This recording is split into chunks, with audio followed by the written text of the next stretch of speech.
Everyone, welcome back to my channel. So बच्चों, आज की वीडियो में हम कक्षा छठी की सामाजिक विज्ञान की कार्यपत्रक 16 करेंगे, जो कि आपके 1 सितंबर की वर्कशीट है। सो इस वीडियो को स्टार्ट करने से पहले सभी बच्चे प्लीज़ इस वीडियो को लाइक कर दीजिए।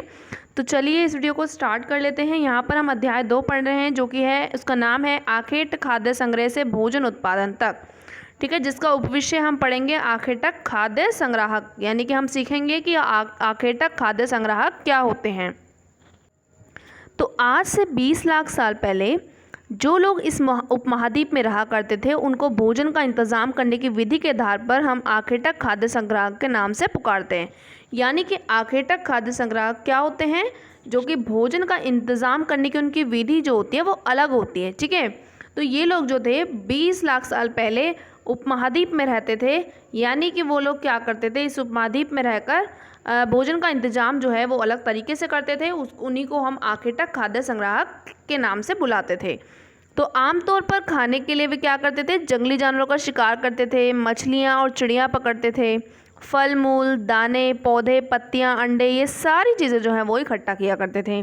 अब ये लोग जो है खाने और पानी की तलाश में एक जगह से दूसरी जगह पर घूमते रहते थे।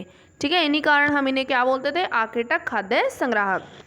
ठीक है, तो अब हम देखते हैं कि आखेटक खाद्य संग्राहक समुदाय के जो लोग हैं वो एक जगह से दूसरी जगह पर घूमते रहते थे। तो ऐसा करने का उनके क्या कारण थे कि वो एक जगह पे क्यों नहीं रहते थे, वो दूसरी जगह पे क्यों चले जाते थे? इसके बहुत सारे कारण थे। ठीक है, जिसमें से हम कुछ कारण यहाँ पे पढ़ेंगे। तो देखो, पहला कारण यह है कि एक जगह पर ज़्यादा दिनों तक रहने पर आसपास के पौधों, फलों और जानवरों को खाने के कारण उनकी कमी हो जाती थी। इसीलिए भोजन की तलाश में इन लोगों को दूसरी जगह पर जाना पड़ता था।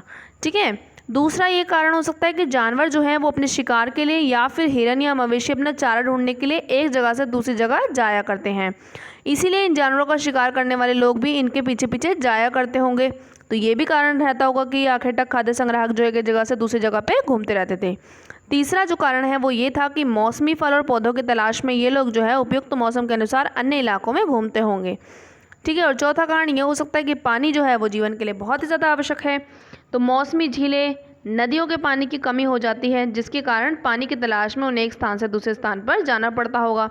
तो इस प्रकार हम देखते हैं कि खाना और पानी ये जो है ये हमारी जीवन की ज़रूरी जो आवश्यकताएं हैं, इनको पूरा करने के लिए ही जो है हमारे आखेटक खाद्य संग्राहक समुदाय जो हैं वो एक जगह से दूसरी जगह पर घूमते रहते थे। ये कुछ कारण हमने देखे कि आखेटक खाद्य संग्राहक जगह से दूसरी जगह पर क्यों घूमते थे।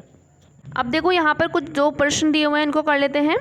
सो यहाँ पर पहला प्रश्न है कि आखेटक खाद्य संग्राहक एक स्थान से दूसरे स्थान पर क्यों घूमते रहते थे? तो इसमें आप लिख सकते हो कि आखेटक खाद्य संग्राहक खाने और पानी की तलाश में एक जगह से दूसरी जगह घूमते थे। तो ये आपका प्रश्न नंबर 1 का उत्तर हो गया। अब देखिए प्रश्न नंबर 2, आखेटक खाद्य संग्राहक के लोगों को इस नाम से क्यों पुकारते हैं? क्यों पुकारते हैं उनको इस नाम से? क्योंकि उनको भोजन का इंतजाम करने की विधि के आधार पर हम आखेटक खाद्य संग्राहक के नाम से पुकारते हैं, क्योंकि उनकी जो विधि है वो भोजन को इकट्ठा करने की वो बिल्कुल अलग है। ठीक है, तो इसलिए हम इनको आखेटक खाद्य संग्राहक बोलते हैं। तो इस तरीके से इस वर्कशीट में 2 ही प्रश्न आए हैं, सभी को हमने सॉल्व किया है। अगर आपको इस वीडियो से थोड़ी सी भी हेल्प मिली हो तो प्लीज़ इस वीडियो को लाइक कर दीजिएगा। मिलते हैं नेक्स्ट वीडियो में, तब तक के लिए बाय बाय।